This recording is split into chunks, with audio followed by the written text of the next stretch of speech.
ओम शांति। श्रीमद् भगवत गीता के 10वें अध्याय में भगवान ने स्वयं अपनी विभूतियों का वर्णन किया है और शुरू में ये कह भी दिया कि मेरी उत्पत्ति को न महर्षिगण जानते न देवगण, मैं स्वयं ही स्वयं को जानता हूँ। तो फिर अर्जुन भी यही कहता है कि आपको संसार में कोई नहीं जानता, आप ही अपने को जानते हैं, इसलिए आप ही अपने बारे में मुझे संपूर्ण सत्य कहिए। भगवान ने ये भी कहा, मेरे इस ज्ञान को जानकर जो अज्ञान जनित अंधकार है मनुष्य के मन में, वो इस ज्ञान के प्रकाश से समाप्त हो जाता है। तो भगवान स्वयं अपने को जानते हैं। सोचो, जब देवता भी नहीं जानते, महर्षिगण भी नहीं जानते, तो आज के मनुष्य कैसे जानेंगे भगवान को। इसलिए भगवान के बारे में वाद विवाद है, इसलिए बहुत सारे भगवान हो गए हैं। मनुष्य गुरु भी अपने को भगवान कहने लगे हैं, इतनी तामसिकता हो गई है। अगर जो परमात्मा है उसके सत्य रहस्यों को हम जान लें तो जीवन की अनेक समस्याएं समाप्त हो जाएंगी, चिंतन ही बदल जाएगा मनुष्य का, क्योंकि वो हमारा परमपिता है, वो सृष्टि का आदि कारण है। उन्होंने स्वयं कहा, सृष्टि की रचना में कुछ वर्णन है, शुरू में 7 ऋषि थे, कहा उससे भी पहले के जो थे, फिर 4 सनकादि, फिर 14 मनु, इन सब की उत्पत्ति का बीज कारण मैं हूँ। तो सृष्टि का बीज भगवान स्वयं है। अब वो निराकार है और बीज भी है। कहा है मैं अजन्मा हूँ, अनादि हूँ। देखिए, ये बात भी बहुत ही रहस्य भरी है कि कोई भी जन्म मरण में आने वाला देहधारी भगवान नहीं कहला सकता। तो आज तो सारे ही देहधारी भगवान बन बैठे हैं, जिससे बहुत बड़ा कंफ्यूजन हुआ है। इससे पतन होता है मानवता का, एकता समाप्त होती है। एक धर्म की जो परिकल्पना है वो बस कल्पना बनकर रह जाती है और धर्मों में लड़ाई झगड़े होते हैं, समस्याओं में वृद्धि होती है। तो परमात्मा को जानना परम आवश्यक है। हालांकि आगे इस अध्याय में और बहुत सारी बातें हैं, जिसका अर्थ है कि भगवान ने अपनी सुप्रीमेसी, यानी मैं ही सबसे ऊंचा हूँ, परम हूँ, इसका वर्णन किया है। तो हम आपके सामने संक्षेप में जो कुछ है, इसे पहले अध्याय में भी और इसके बाद के अध्याय में भी परमात्मा ने अपने बारे में जो कुछ कहा है उसका सार रूप आपके समक्ष रख सकते हैं, जिससे आप सहज भाव से जान जाएंगे कि भगवान आखिर है क्या शक्ति, वो कहाँ है, उसका क्या स्वरूप है, उससे हमारा क्या नाता है, वो कभी आता भी है क्या। देखिए, उसके आने का तो गीता में कई बार वर्णन है, वो आता है, परंतु सोचने की बात है, वो जन्म मरण से न्यारा है, अनादि, उसका कोई आदि अंत नहीं है, सदा ही है। कई लोग पूछा करते हैं, जो थोड़े दूसरी तरह की बुद्धि वाले हैं, भगवान को किसने बनाया। ये प्रश्न ही नहीं होता। जैसे कोई पूछ ले आकाश को किसने बनाया, ये कोई प्रश्न नहीं है। तो कुछ चीजें अनादि हैं, तो भगवान इस धरा पर आते हैं, अजन्मा हैं, तो आएंगे कैसे, पर काया प्रवेश करते हैं, शरीर के बंधन में नहीं आते। जन्म मरण के चक्र में आएंगे तो देह में बंधन में आ जाएंगे, जैसे आत्मा देह में छुपी हुई है, देह में बंधी हुई है। अगर परमात्मा भी जन्म ले तो वो भी उसमें बंध जाए, परंतु वो न्यारा है, सदा ही अनासक्त है।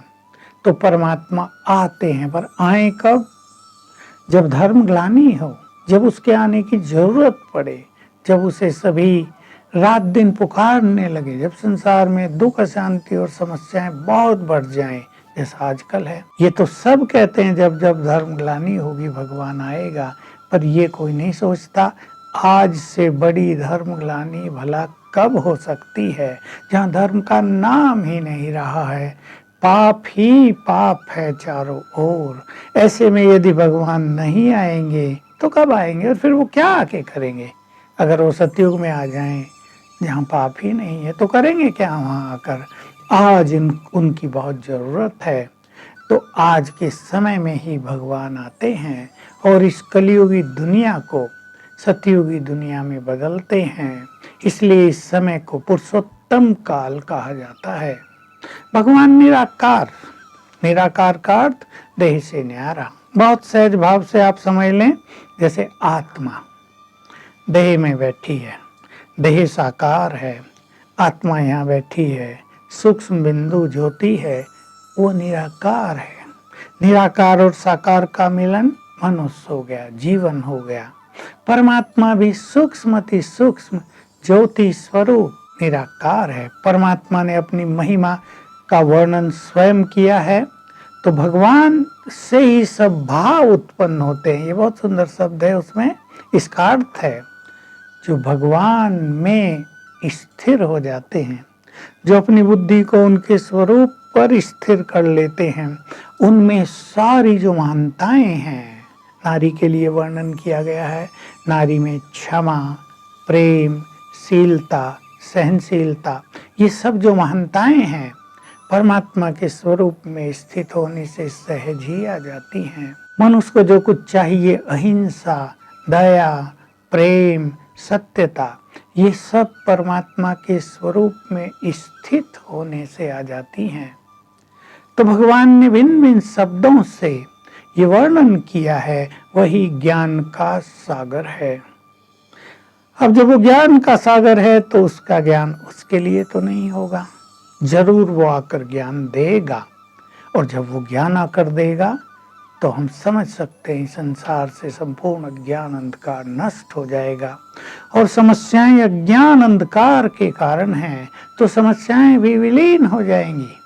नहीं तो मनुष्य को ये भी पता नहीं चल रहा है समस्याएं बढ़ क्यों रही हैं, और बहुत सारी समस्याएं ऐसी हैं जिनका कोई समाधान ही नहीं है। मनुष्य को पता ही नहीं कि आखिर इनका सॉल्यूशन होगा कैसे। वो प्यार का सागर है, सुखों का सागर है, शांति का सागर है, पवित्रता का सागर है, सर्वशक्तिवान है, सत्यम शिवम सुंदरम है, सृष्टि का बीज है, ब्रह्मा विष्णु शंकर को भी रचने वाला है। इनके द्वारा स्थापना, विनाश और पालना का दिव्य कार्य कराने वाला है। ये इन सब विभूतियों का वर्णन इस अध्याय में भी थोड़ा थोड़ा आ गया है। तो हम उसकी जो परम सत्ता है उसको यथार्थ रूप से जाने।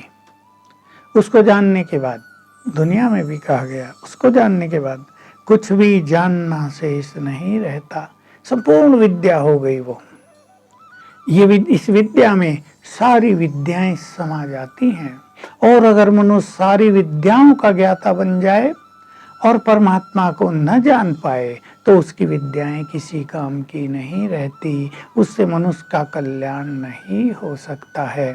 एक बहुत अच्छी बात जो बार बार गीता में आई है, आगे भी बहुत आएगी।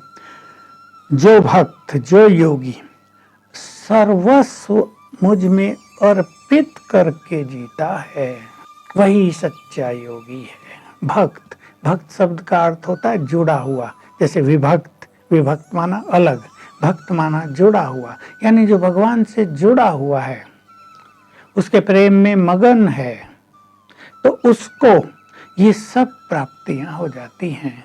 तो भगवान पवित्रता का सागर है, उससे हम पवित्रता लेकर अपने को पावन कर सकते हैं।